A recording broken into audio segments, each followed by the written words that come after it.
Dando continuidade a essa nossa série de 3 vídeos com nossos convidados especiais, hoje nós falaremos sobre os desafios da jovem advocacia.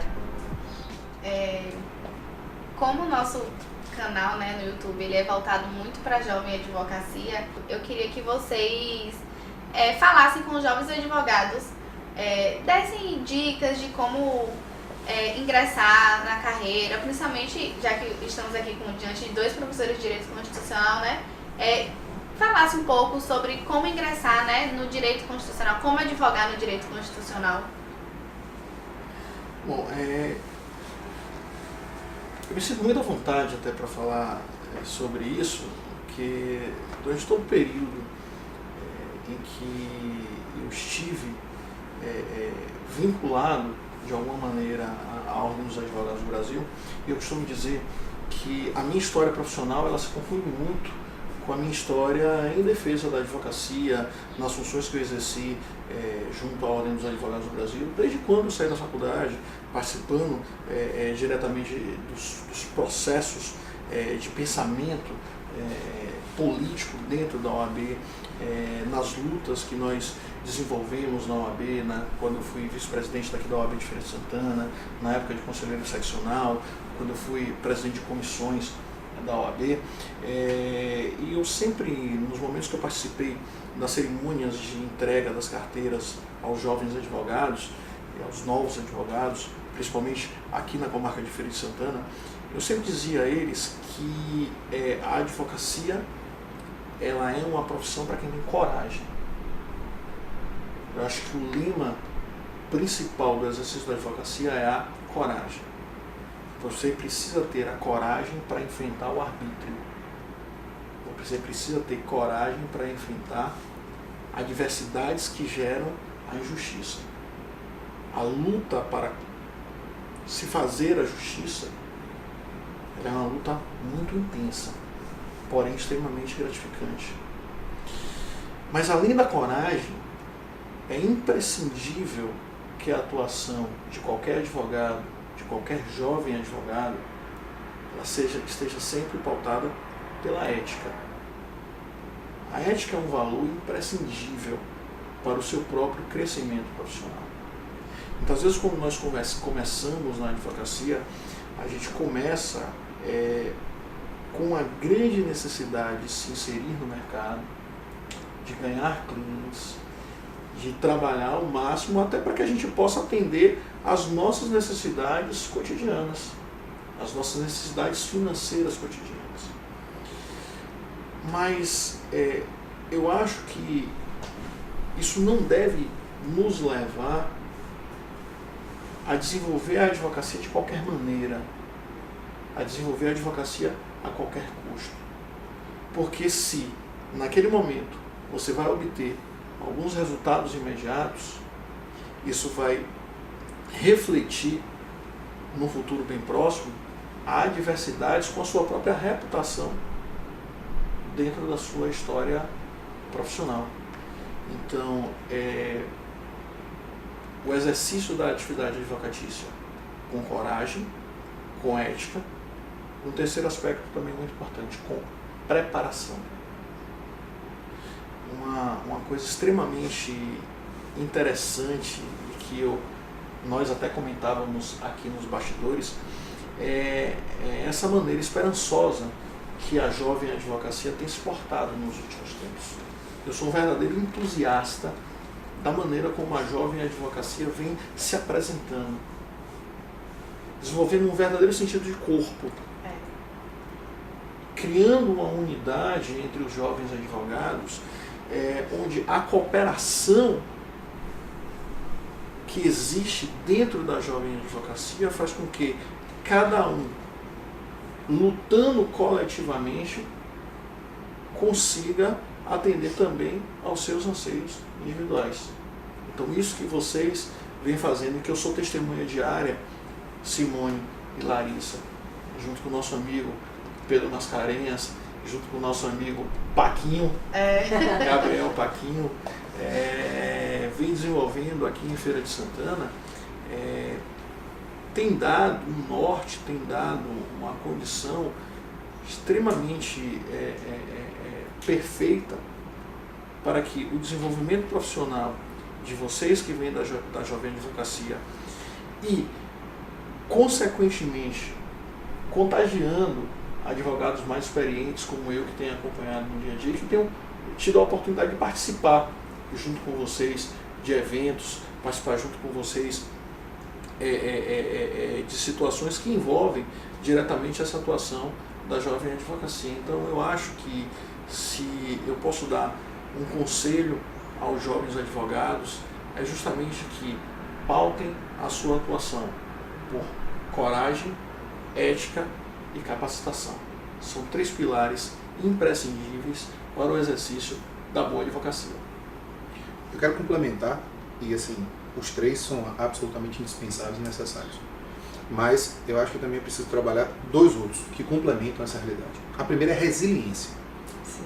É uma das coisas mais complexas você iniciar uma profissão sabendo que você vai ter todo um referencial de custo, de concorrência já estabelecida, muita gente já no mercado, pessoas inclusive às vezes até com muito mais tempo de experiência de trabalho do que você tem de vida às vezes. E assim, há uma sensação muitas vezes, muito comum, que aqueles jovens advogados, quando eles começam, é como se já tivesse uma barreira muito grande. Então assim, você precisa primeiro passar essa barreira para depois você conseguir alguma coisa. E, infelizmente, essa barreira, em alguns casos, ela acaba sendo intransponível. Muita gente desiste da profissão, muita gente não consegue ver resultados em curto prazo, e aí acaba buscando outras alternativas até de subsistência. Então assim, a primeira coisa de todas, eu acho que tem que ser resiliência. A capacidade de entender que toda dificuldade existe, precisa ser passada, mas vai ser passada. Você não consegue construir uma carreira de uma hora para outra. E isso, inclusive, hoje é muito complexo, porque nós vivemos numa sociedade com muita rapidez, com muita urgência. Então as pessoas querem, na verdade, sempre uma coisa muito para ontem. E a advocacia não é assim. A advocacia é algo que você precisa literalmente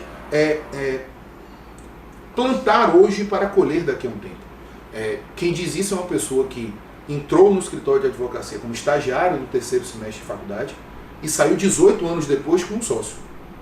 Então assim, muita gente virava para mim e dizia assim, mas Fábio, por que você já não tem seu escritório? Eu dizia assim, porque ainda não é o momento. Ainda não é o momento.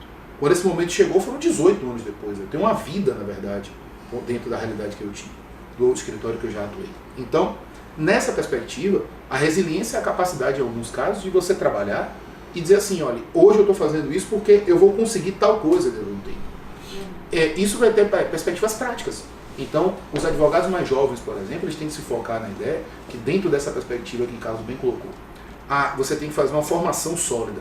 O que é a formação sólida? A formação sólida que nós tivemos, por exemplo, era livro, era o conhecimento jurídico, era aquele conhecimento mais aprofundado. Hoje, conhecimento é algo absolutamente difundido. Você entra hoje na internet e você tem programas como esse, em que a pessoa tem hoje, com toda a tranquilidade e a custo zero, a depender da situação, uma série de informações para a vida profissional dela. O que você tem que pensar hoje? É uma formação contemporânea. O advogado hoje ele tem de ter uma formação literalmente multidisciplinar. Ainda que não seja uma formação técnica multidisciplinar, ele precisa ter uma formação de profissional multidisciplinar. Então, o advogado não é mais só aquela pessoa que é o consultor jurídico. Ser consultor jurídico é a primeira parte, mas ele precisa ser alguém que conhece, pelo menos tem um pouco de noção de psicologia, um pouco de noção de economia, um pouco de noção de contabilidade, um pouco de noção de sociologia. Por quê? Porque cada nova demanda que vai surgindo vai exigindo coisas que a gente até então não aprende na faculdade. Eu digo a todo mundo, me chama muita atenção sempre isso. No momento que você passou a ter os chamados profissionais direcionados para a administração hospitalar, você viu como esse setor acabou crescendo. Falta, por exemplo, para a gente hoje, a pós-graduação, o mestrado, do administrador jurídico. A pessoa que vai administrar o escritório, a pessoa que vai fazer com que você tenha consultoria para começar um escritório. Porque não adianta o cara querer fazer, por exemplo, uma coisa, aí vem a outra parte. Eu falei da resiliência como a primeira situação. E a segunda, é uma coisa que é muito difícil. É conhecer o seu limite sem se colocar para baixo. O jovem advogado, às vezes, ele acaba ficando numa encruzilhada. Ele não sabe se ele investe demais, às vezes, na imagem, na estrutura, ou se ele também não investe muito nisso, ele não consegue entrar no mercado. Essa circunstância é algo muito difícil de você lidar. Porque se você investe muito na estrutura e na imagem, você cria um custo fixo que às vezes acaba lhe gerando uma situação de você não ter como bancar aquilo só pelo seu trabalho. Sim. E aí você começa a desmotivar, porque começa a ver todo mês aquela situação ficar num resultado negativo, isso é ruim, e aí a resiliência vai embora. Porque a resiliência também tem limite. Quando você trabalha o sentido inverso, quando você talvez não faça tanto isso, você começa a ter um pouco da sensação de invisibilidade. Parece que você não está tendo, as pessoas parece que não conhecem você. Só que advogado indica advogado, cliente indica cliente. Então, a gente precisa ter muito essa noção que a ética que Carlos bem colocou, entender que o cliente ele é importante, mas o colega também é. Porque ele vai ser o seu maior referencial. Então, a lógica que se tem, na verdade, por isso que eu digo, além das 3 que Carlos bem colocou, eu sugiro 2 coisas que sejam muito focadas para a pessoa que está começando, o jovem advogado. A resiliência e a capacidade de entender que, junto da resiliência, ele tem de trabalhar um conceito básico, que é o conceito da perseverança. Perseverar significa ajustar aquilo que você tem à sua expectativa. Junto com a resiliência, você consegue ter um profissional hoje que vai trabalhar numa perspectiva muito complexa, mas que vai ser muito proveitoso para ele mais na frente. Eu queria só tratar também, Fábio, de um outro ponto que é muito importante, aí já pegando um gancho de uma coisa que você trouxe, que entendo eu que também é um ponto extremamente importante para todos os que estão começando na advocacia, mas também para aqueles que já estão na advocacia há algum tempo, que é o respeito à própria atividade de advocacia, o respeito à atividade de todos os colegas. Nós precisamos entender, e é uma coisa que depois de algum tempo, você passa a ter claramente essa noção, de que em um determinado momento, aquele seu colega, ele é tão simplesmente seu ex-adversus numa demanda. Ele não é teu inimigo, ele não é teu adversário na profissão. Na verdade, ele pode ser o teu grande aliado e nós sempre podemos ser os grandes aliados uns dos outros. Eu tenho um exemplo muito interessante, muito engraçado, que aconteceu há algum tempo atrás, numa audiência com um advogado, grande amigo meu, amigo também de vocês, seu amigo também, Dr. Marcos Santana, aqui de Feira de Santana, Dr. Marcos Fonte de Amorim Santana. Um abraço a Dr. Marcos Santana, conselheiro seccional da OAB. E certa feita, nós estávamos numa audiência de instrução, uma instrução muito carregada, em lados opostos, e uma discussão cheia de pedidos de impugnação, uma discussão cheia de questionamentos, uma instrução que demorou quase 2 horas. E nessa audiência de instrução havia vários estudantes de direito assistindo, uma parte considerável, alunos meus que estavam assistindo essa instrução por conta do estágio curricular da faculdade. E quando terminou a instrução, logo ao final, eu e Marcos, ainda em mesa de audiência, passamos a conversar assuntos diversos, combinar viagens, coisas desse tipo. E quando terminou a audiência, saímos da sala, os alunos vieram na minha direção e me perguntaram: mas professor, como é isso? O senhor e outro advogado lá, uma disputa intensa, e aí termina a audiência como se nada tivesse acontecido. Aí Marcos estava junto comigo e ele próprio perguntou aos alunos: qual foi a principal lição que vocês tiveram hoje? Não foram lições processuais, nem foram lições de direito material. Foi a lição de como 2 advogados devem se portar com respeito à atuação do outro. E que isso jamais, a atuação dentro de um processo, jamais, sob hipótese nenhuma, deve gerar qualquer tipo de desavença social.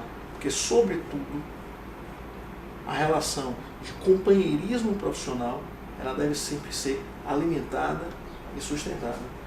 E essa é uma outra mensagem que eu também posso deixar para vocês. O respeito incondicional à advocacia, de um modo geral, ao seu colega que está ali exercendo a sua atividade profissional. Eu tenho duas histórias muito próximas disso e que me chamam muito a atenção também dessa realidade. Algumas pessoas têm uma dificuldade muito grande de entender o que é disputa e o que é desavença. Verdade. Você não deve ter nenhuma desavença em determinado processo. Aliás, em nenhum processo. A gente deve saber que nós estamos disputando, até porque por isso que o nome é parte. Você deve tomar parte daquele que você é constituído. O seu constituinte é aquele que merece a sua proteção, mas entender que a advocacia no mundo público gera essa circunstância. Nós temos de trabalhar sempre os dois aspectos. Entender que a gente deve buscar a proteção da nossa parte, sem prejuízo do conceito, do contexto geral. O respeito ao judiciário, o respeito à outra parte, o respeito ao colega que está do outro lado. Eu tenho uma das pessoas que é mais importante na minha vida, a mulher que me deu a capacidade de ser o advogado que eu sou hoje, que é filha da terra, inclusive aqui, que é a doutora Liege Vasconcelos. Uma das grandes advogadas que eu vejo, uma das grandes forças de trabalho que se tem. Foi a pessoa que me ensinou, na verdade, a advogar. E eu já tive a oportunidade de advogar de um lado ou outro da mesa com ela. E nós discutimos, brigamos pelo processo e saímos abraçados. E as partes que eram, na verdade, grandes inimigas mesmo, continuaram com a inimizade delas e ficaram meio estranhadas quando saiu eu e elas, olha só, a gente fez nosso trabalho e conseguimos chegar a fazer um acordo depois de 3 horas sentados numa mesa de audiência. E esse acordo com certeza só saiu porque nós temos essa proximidade. Porque se fosse outro, cada um ia para um lado. Então assim, essa lógica de você querer bem também respeitar o colega, também resulta em situações concretas boas para o judiciário. Eu tenho um colega chamado Elmano Portugal, que eu conheci num processo onde eu não tinha a menor ideia de quem ele era e de quem eu era.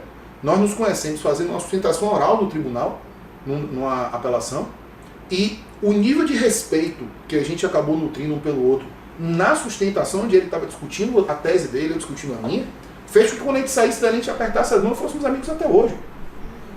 E foi uma realidade assim, absolutamente natural, porque ele disse assim, poxa, a gente tinha toda a capacidade de estar aqui se matando entre uma coisa e outra, e nós fizemos o nosso trabalho, assim, isso também é reconfortante.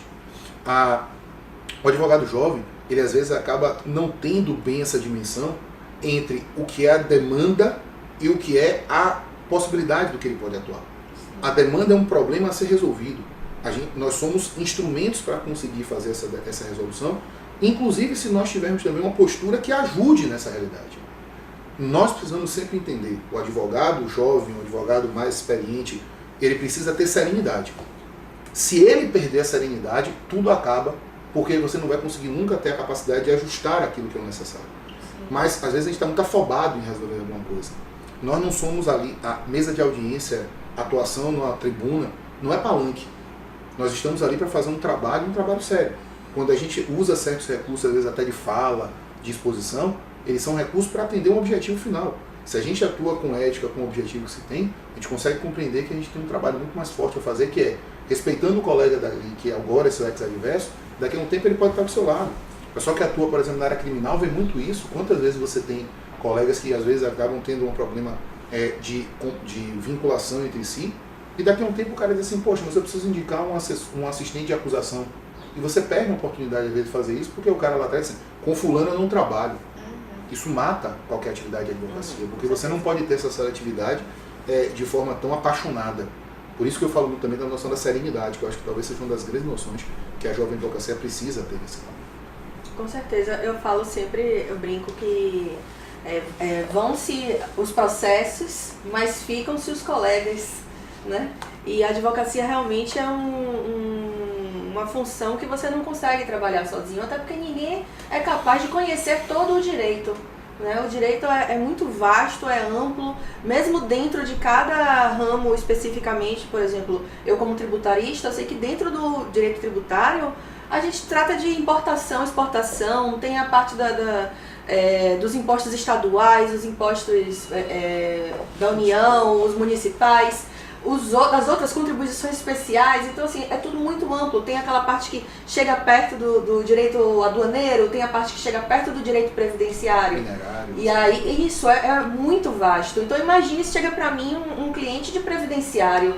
Aí eu vou parar todo o meu estudo no tributário para aprender aquele previdenciário e eu não quero perder o cliente. O que eu faço? Uma parceria.